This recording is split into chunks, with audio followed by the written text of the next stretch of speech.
이 세상에 수많은 사람들이 있습니다. 그 많은 사람들을 예수님과 연관시키면 두 부류의 사람들로 구분이 됩니다. 한 부류의 사람은 예수님을 사랑하는 사람이고, 또 한 부류의 사람은 예수님을 사랑하지 않는 사람입니다. 그러면 어떤 사람이 예수님을 사랑하는 사람인지 사랑하지 않는 사람인지 어떻게 알 수 있을까요? 여러분, 제가 질문 드릴 테니 한번 생각해 보십시오. 여러분은 예수님을 사랑하십니까? 여러분, 예수님 사랑하기를 축복합니다.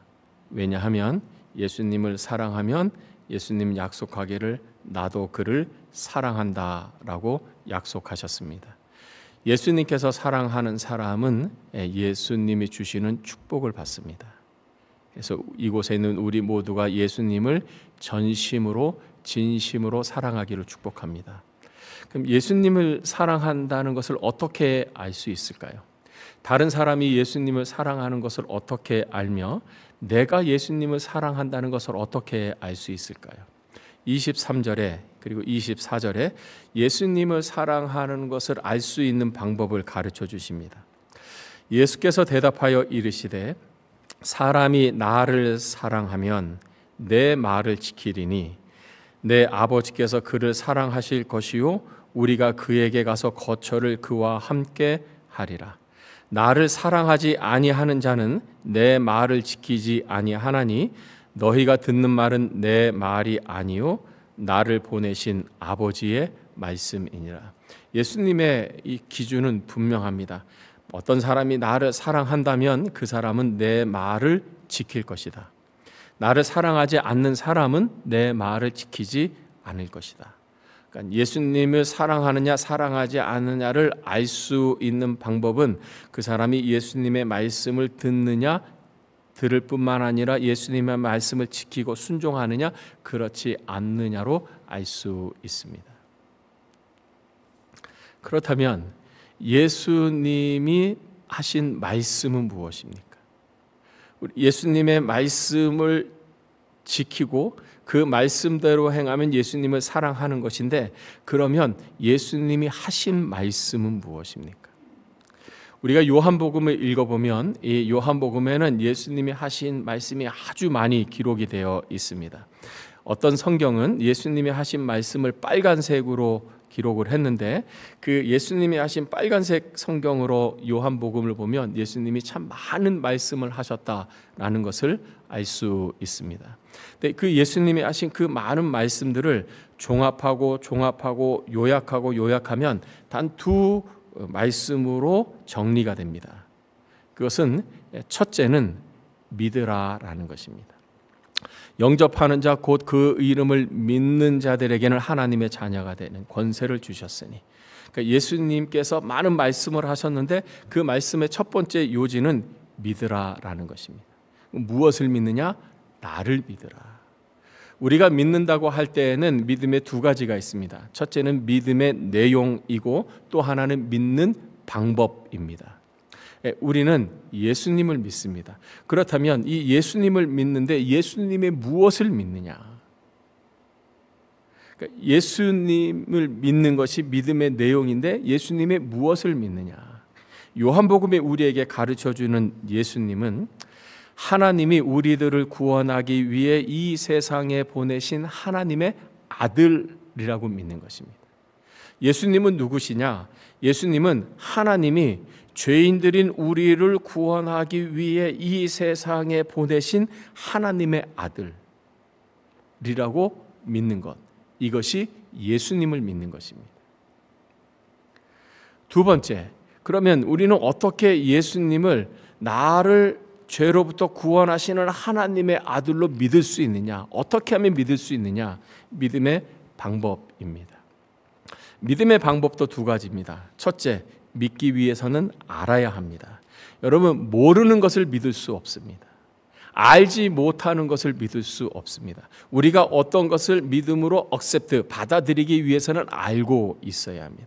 우리가 예수님을 믿기 위해서는 예수님이 어떤 분인지를 우리가 알아야 합니다. 예수님이 우리를 죄로부터 구원하시는 하나님께로부터 오신 하나님의 아들이라는 것을 우리가 어떻게 알 수 있을까요? 성경을 통해서 알 수 있습니다. 우리가 성경을, 특별히 복음서를 보면서 예수님의 생애에 대해서 기록한 성경을 보면서 예수님의 하신 말씀, 그리고 예수님의 하신 일들을 통해서 예수님의 하나님의 아들이심을 알 수 있습니다. 예수님의 하신 말을 여러분 보십시오. 예수님은 7가지의 에고 에임이 나는 무엇이다라고 말씀하시며 자신이 하나님께서 보내신 하나님의 아들 메시아 그리스도라는 것을 말씀하셨어요. 나는 생명의 떡이다. 나는 참 포도나무다. 예수님은 자신이 하나님께서 보내신 메시아 하나님의 아들이라고 말씀하시면서 하나님의 아들이라고 주장하셨어요. 예수님의 말씀을 통해서 알 수 있습니다. 그러나 예수님의 말씀만 가지고는 예수님의 하나님의 아들이신지를 확증할 수 없습니다. 왜냐하면 누구도 어떤 사람이라도 자신을 하나님의 아들 메시아라고 말할 수 있기 때문입니다. 여러분, 저도 말할 수 있습니다. 하나님께서 저를 보냈습니다. 저는 하나님의 아들입니다. 저도 말할 수 있습니다. 여러분도 말할 수 있습니다. 그러나 이 말이 사실인지 거짓인지 알 수 있는 방법이 있습니다. 그 사람, 말한 사람의 행동을 보면 압니다. 그 말한 사람의 일을 보면 압니다. 그 사람이 하나님의 아들이라고 말을 하고 주장을 했는데 하나님만이 하실 수 있는 일을 하지 못한다면 그 사람의 주장과 말은 거짓입니다. 하나님께서 보내신 하나님의 아들이라고 말을 했는데 정말 일이 하나님만이 하실 수 있는 일을 했다면 그 말은 믿어도 되는 말인 것입니다. 그래서 우리는 예수님의 말뿐만 아니라 예수님의 하신 일도 보아야 합니다. 특별히 요한복음에서 요한은 예수님께서 하나님만이 하실 수 있는 7가지 기적, 표적을 행하셨어요. 하나님만이 하실 수 있는 일. 보리떡 5개와 물고기 2마리로 5,000명을 먹이는 것 하나님만이 하실 수 있는. 죽은 지 나흘이 돼서 시체 썩은 내가 나는 그 죽은 나사로를 향해 나사로야 나오라라고 외치고 죽은 나사로를 살리는 것 하나님만이 하실 수 있는. 하나님만이 하실 수 있는 일을 예수님이 하셨어요. 그래서 우리는 복음서를 통해서 예수님의 말씀, 자기 주장과 예수님의 하신 일들을 통해서 예수님이 하나님의 아들이시고 구원자라는 사실을 우리는 믿을 수 있는 것입니다. 알아야 합니다. 그런데 알 뿐만 아니라 이 아는 것을 내가 받아들여야 하고 수용해야 합니다. 객관적 지식은 우리에게 영향력을 행사하지 못합니다. 그 객관적 지식을 내가 주관적 지식으로 내가 받아들여야 합니다. 그럴 때 내 안에서 체험의 역사가 일어나는 것입니다. 예수님을 믿는 믿음은 하늘에서 떨어지는 것이 아닙니다. 믿음은 저절로 만들어지지 않습니다. 여러분, 교회만 나온다고 믿음이 생기지 않습니다. 교회 생활 오래 한다고 믿음이 자라지 않습니다. 여러분, 좋은 열매를 맺기 위해서는 수고하고 애를 써야 합니다. 병충해를 예방해야 하고 때에 맞춰서 물을 줘야 하고 가지치기를 해야 하고 거름도 줘야 되고 그런 수고와 노력을 통해서 좋은 열매가 맺혀집니다. 믿음도 마찬가지입니다. 여러분, 주일에 한번 와서 그냥 설교 듣고 그것으로 신앙이 성장하지 않습니다. 믿음이 성장하기 위해서는 노력하고 훈련해야 합니다. 애를 써야 합니다. 성경을 읽을 때 성경을 규칙적으로 읽어야 합니다. 성경을 반복해서 읽어야 합니다. 성경을 외워야 하고 묵상해야 합니다. 공부해야 합니다. 그래야 그 말씀을 통해서 믿음이 생기는 것입니다. 가끔 이런 분들을 만납니다. 목사님, 믿으려고 하는데 잘 믿어지지 않아요. 그러니까 간단하지요. 믿으려고 노력하지 않아서 그래요. 믿으려고 애쓰지 않아서 그래요. 어떤 면에서 믿음은 근육과 같습니다. 근육은 써야 됩니다. 근육을 계속 움직여야 근육이 강해지는 것입니다. 믿음도 마찬가지입니다. 어떻게 믿음이 강하고 견고해질 수 있습니까? 다른 방법이 없습니다. 믿음의 뿌리가 되고 근원이 되는 하나님의 말씀을 읽고 그 말씀을 내 주관적 지식으로 받아들여야 합니다. 성경을 읽으십시오. 성경을 공부하십시오. 그 말씀을 통해서 여러분 믿음이 생길 것이고 믿음이 자라날 것이고 믿음이 견고해질 것입니다. 예수님의 말씀을 요약하면 첫 번째는 믿으라인데 두 번째 말씀은 믿게 하라라는 것입니다. 너 자신이 믿을 뿐만 아니라 다른 사람을 믿게 하라. 사도 요한이 이 요한복음을 기록한 목적을 요한복음 20장에 기록을 했는데 이렇게 기록을 했습니다. 오직 이것을 기록함은, 이 요한복음을 내가 기록함은 너희로 예수께서 하나님의 아들 그리스도이심을 믿게 하려 함이요, 또 너희로 믿고 그 이름을 힘입어 생명을 얻게 하려 함이라. 이미 예수님의 제자 요한은 예수님의 행적을 보면서 바로 가까이에서 예수님의 하신 말씀 이를 보면서 예수님이 하나님의 아들 메시아라는 것을 믿었어요. 근데 그것 요한은 믿음으로 끝난 것이 아니라 자기가 믿고 있는 바를 다른 사람들로 믿게 하려고 노력을 했어요. 그 중에 하나가 이 요한복음을 기록한 것입니다. 믿을 뿐만 아니라 믿게 하라라는 거예요. 왜? 믿으면 생명을 얻기 때문에, 영원한 생명을 얻기 때문에, 예수님을 믿으면 구원을 받기 때문에, 예수님을 믿으면 죄 사함을 얻기 때문에, 예수님을 믿으면 하나님의 자녀가 되기 때문에, 예수님을 믿으면 천국의 백성이 되기 때문에 믿게 하라라는 거예요. 어떻게 믿게 할까요? 어떻게 내 주위에 있는 사람들을 믿게 할까요? 두 가지 방법이 있습니다. 첫째는 전도, 전하고 두 번째는 가르침입니다. 여러분, 전도를 어떻게 생각하십니까? 전도가 어렵습니까? 쉽습니까? 일반적으로 전도는 참 어렵다고 생각합니다. 전도를 왜 사람들이 어려워할까? 그 여러 가지 이유가 있겠지만 그 중에 하나는 두려움 때문입니다. 무엇에 대한 두려움? 거부감에 대한 두려움. 내가 거절당할까 봐 어떻게 하는가 하는 두려움입니다. 교회 한번 나가실래요? 예수 믿으세요. 예수 믿으면 참 좋습니다. 기쁩니다. 저하고 한번 교회에 나가시죠.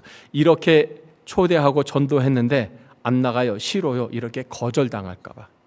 이 거절에 대한 두려움 때문에 전도가 어려운 거예요. 그럼에도 불구하고 전도하는 사람이 있습니다.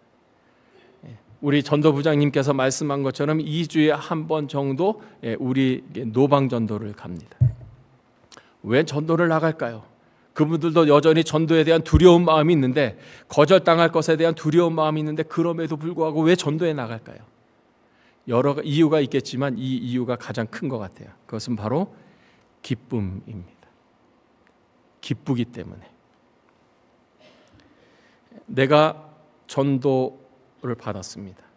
전도를 통해서 교회에 나왔고, 교회에 나오면서 내가 예수님을 믿었습니다.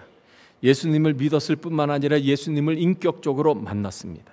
그 예수님을 통해서 내가 구원받았어요. 그 구원받았더니 너무 기쁜 거예요. 죄사함의 기쁨이 있지요. 하나님의 자녀됨의 기쁨이 있지요. 천국에 가게 될 것이 너무너무 기쁜 거예요. 내가 이 기쁨을 나 혼자 가질 수 없다. 내가 누리고 있는 이 기쁨을 저 사람도 좀 경험했으면 좋겠다. 그래서 전도하는 거예요. 여러분, 또 한 번 질문 드릴 테니 생각해 보십시오. 여러분에게는 전도의 기쁨이 있으십니까? 여러분은 구원의 기쁨이 있습니까? 없으시다면 회복하셔야 합니다.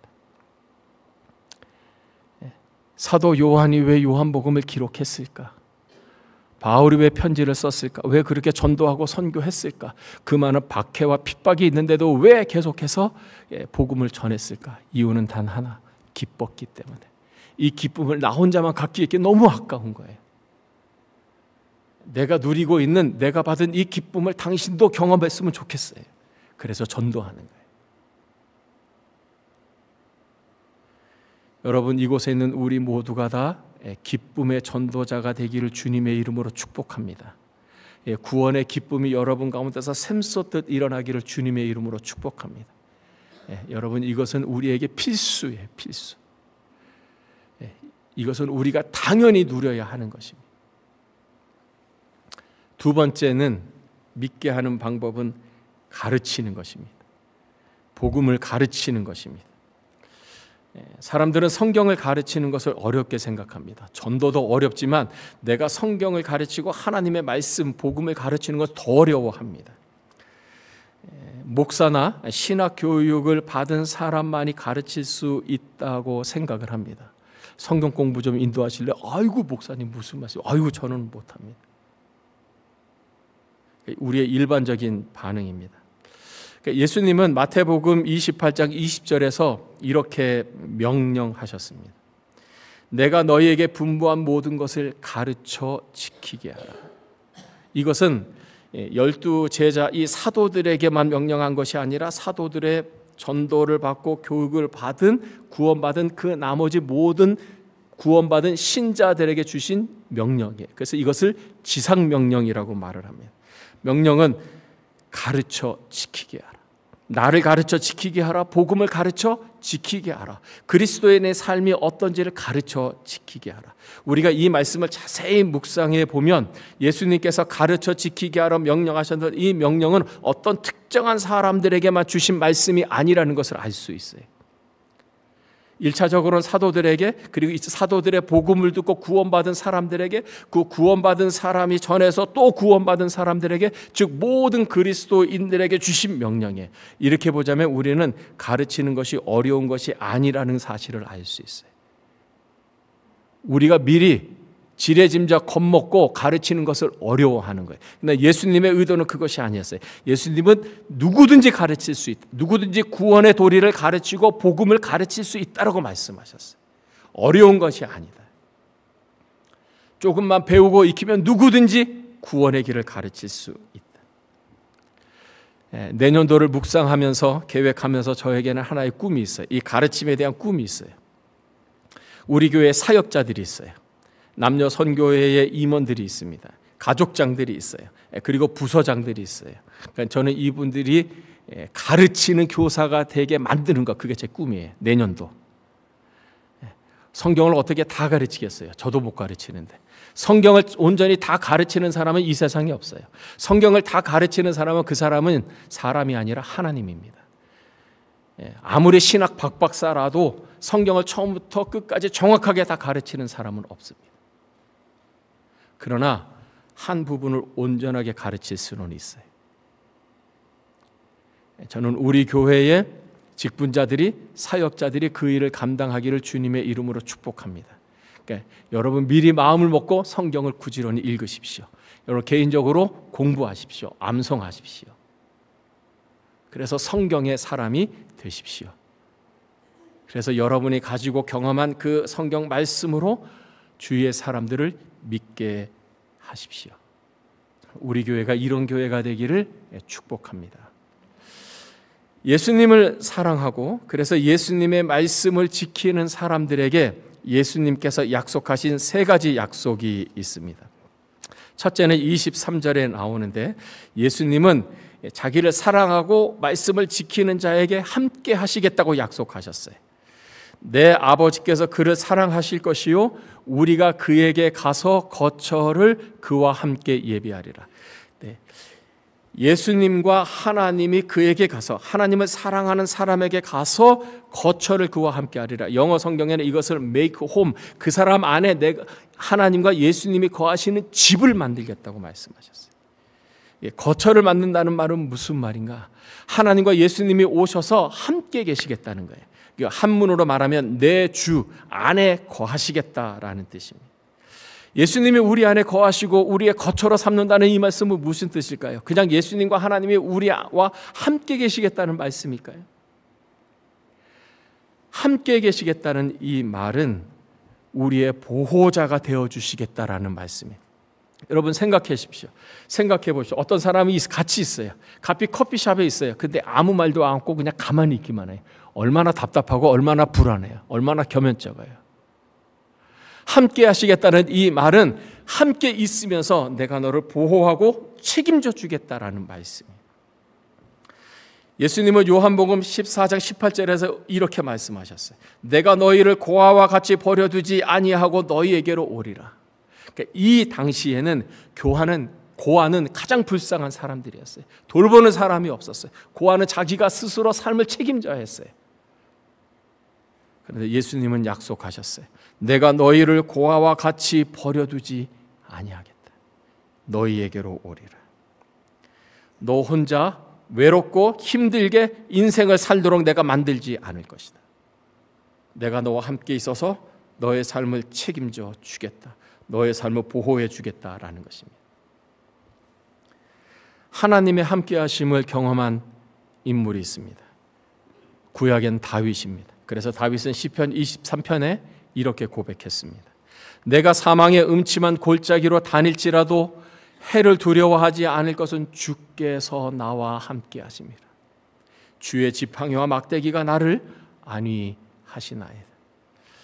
여러분, 우리만 사망의 음침한 골짜기 같은 어렵고 힘든 역경과 시련을 경험한 것이 아닙니다.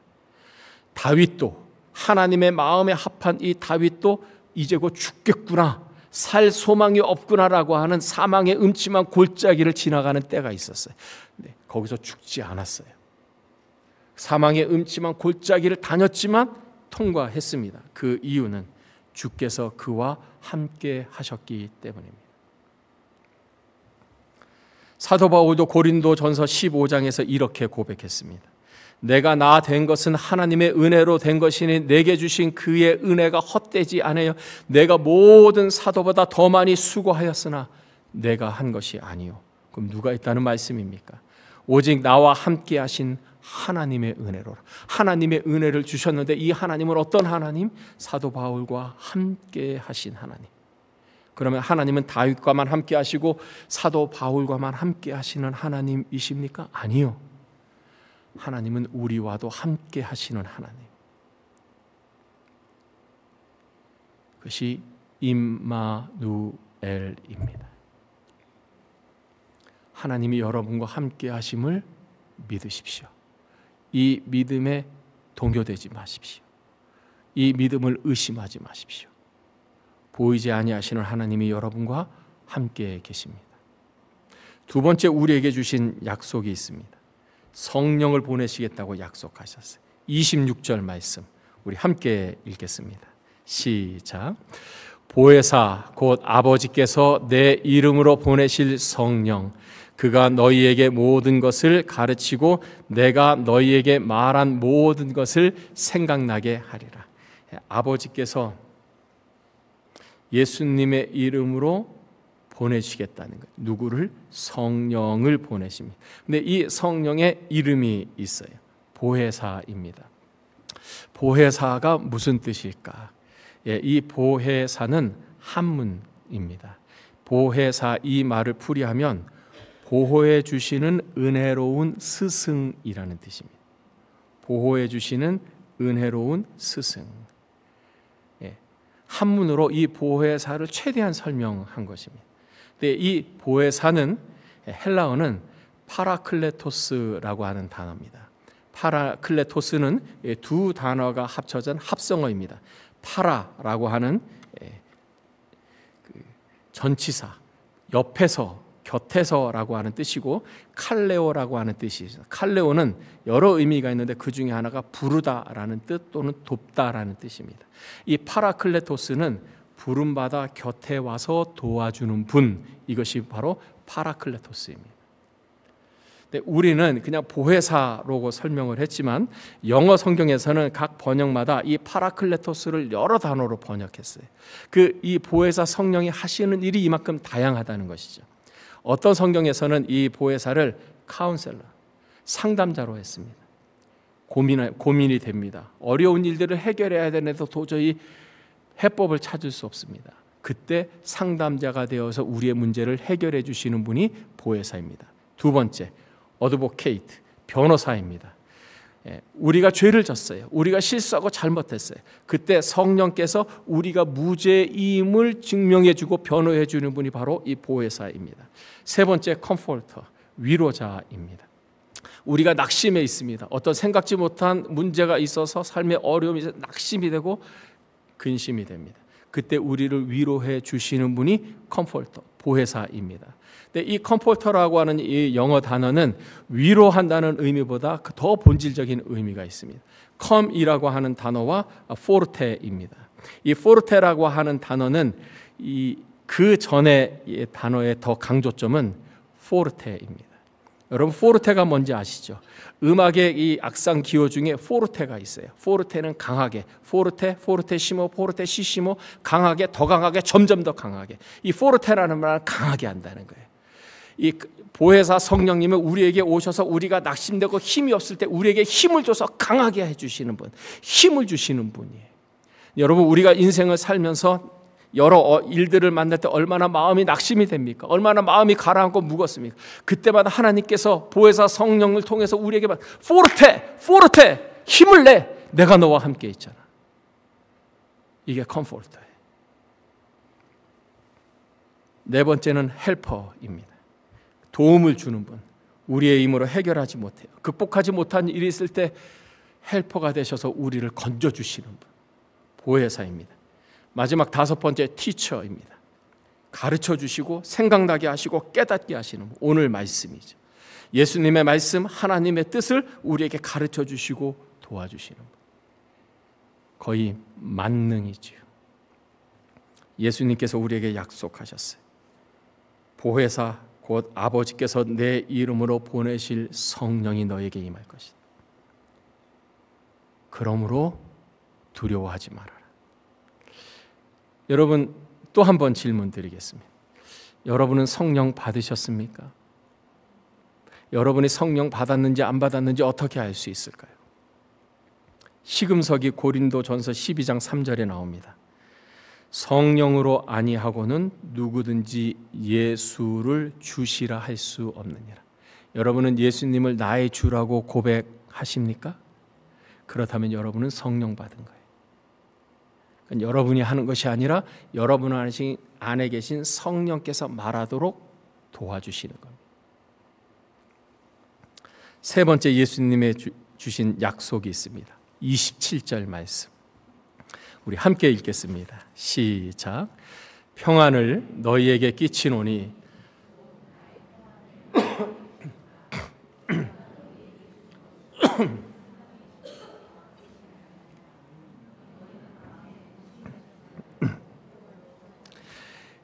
우리가 예수님을 사랑하고 예수님의 말씀을 지키고 준행하고 순종하면 예수님께서 우리에게 주시겠다고 약속하신 세 번째, 평안함을 주시는 거예요. 예수님이 말씀하셔요. 이 평안은 내 평안이지 세상이 주는 평안이 아니다. 여러분, 세상이 우리에게 평안을 주기도 합니다. 그러나 평안을 주지 않을 때가 더 많습니다. 세상은 변하고 우리가 예측할 수 없을 정도로 요동을 치고 변합니다. 도널드 트럼프가 미국의 대통령이 당선되자 전 세계가 혼란에 빠졌습니다. 대응책을 마련하고 강구하느라고 애를 쓰고 있습니다. 캐나다 수상 트루도가 관세를 올리겠다고 폭탄 발언을 했더니 비행기 타고 다 날아가 버렸어요. 유럽도 마찬가지고 여러 나라들이 혼돈에 빠졌습니다. 여러분, 이 21세기의 한국에 비상계엄이 선포될 것이라고 누가 생각이 나 있겠어요? 인구가 부족한 이 캐나다가 이민의 문을 좁힐 것이라고 누가 생각이나 했겠습니까? 세상은 무질서합니다. 요동을 칩니다. 세상이 때때로 우리에게 평안을 주지만 그 평안에는 불안이 훨씬 더 큽니다. 언제 어떤 일이 어디서 일어날지를 모르는 그런 상황, 그것이 바로 이 세상입니다. 그래서 세상에 주는 평안은 온전하지 않고 아주 짧습니다. 예수님은 말씀합니다. 내가 너에게 평안을 주는데 내가 주는 평안은 세상이 주는 것 같지 않아. 나의 평안을 주겠다. 예수님이 평안을 주십니다. 예수님이 주시는 이 평안은 어떤 평안일까요? 이것은 하나님의 나라의 평안입니다. 그래서 하늘로부터 임하는 평안입니다. 사방이 다 막혀 있어도 하늘로부터 임하는 평안입니다. 세상의 일들이 다 막혀 있고 문제가 산더미처럼 쌓여 있어도 하늘로부터 임하는 평안입니다. 이 평안은 위로부터 임하는 평안입니다. 그래서 상황과 환경에 흔들리지 않는, 제한받지 않는 초월적인 평안입니다. 여러분, 이 평안을 다 경험해 보셨으리라고 믿습니다. 문제가 있어요. 어려움이 있어요. 큰일이 생겼어요. 평상시 같으면 이것 때문에 고민하고 걱정하고 막 인상 찌푸리고 있을 텐데 이상하게 마음은 기쁘고 평안한 거예요. 하나님이 해결해 주시겠지. 내 인생 하나님의 것이니 하나님이 어떻게든 뭐 만들어 주시겠지. 막연한데 믿음이 있어요. 그리고 평안하고 기쁜 거예요. 예수님이 주시는 평안입니다. 이 평안함을 경험했던 사도 바울은 빌립보서 4장 6절 7절에 이렇게 권면합니다. 아무것도 염려하지 말고 다만 모든 일에 기도와 간구로 너희 구할 것을 감사함으로 하나님께 아뢰라. 그리하면 모든 지각에 뛰어난 하나님의 평강이 그리스도 예수 안에서 너희 마음과 생각을 지키시리라. 하나님의 평강이 우리에게 임하고 우리의 마음을 지키시는데 이 하나님의 평강은 어떤 평강인가? 모든 지각에 뛰어난 평강. surpass. 모든 지각을, 우리의 이성과 우리의 합리와 논리를 벗어나는, 초월하는 평강. transcend. 외부로부터 우리에게 임하는, 초월하는, 능가하는 평안. 그리스도의 평강이, 하나님의 평강이 우리에게 임한다는 것입니다. 여러분, 우리가 이것을 경험하고 살면 얼마나 행복할까요? 누가 이 평안함을 경험합니까? 예수님을 사랑하는 사람, 예수님의 말씀에 나의 인생을 마치며 준행하고 순종하는 사람. 그래서 우리는 이런 결론에 도달합니다. 인생을 가장 행복하고 평안하고 기쁘게 사는 방법, 그것은 예수님에게 있습니다. 예수님을 사랑하면 됩니다. 예수님의 말씀을 지키고 말씀대로 살면 됩니다. 그 말씀을 나의 삶의 기준과 표준으로 두고 그 말씀대로 행하면 됩니다. 그러면 하나님이 함께 하시는 것을 경험합니다. 보혜사 성령님의 도우심을 경험합니다. 하늘로부터 임하는 도저히 이해할 수 없는 하나님의 평안을 경험할 것입니다. 사랑하는 성도 여러분, 우리 모두 예수님을 최고로 사랑하고 예수님의 말씀에 순종할 때 이 약속의 축복을 경험할 줄을 믿습니다. 이 놀라운 축복과 경험이 여러분 모두의 것이 되시기를 주님의 이름으로 축복합니다. 기도하겠습니다.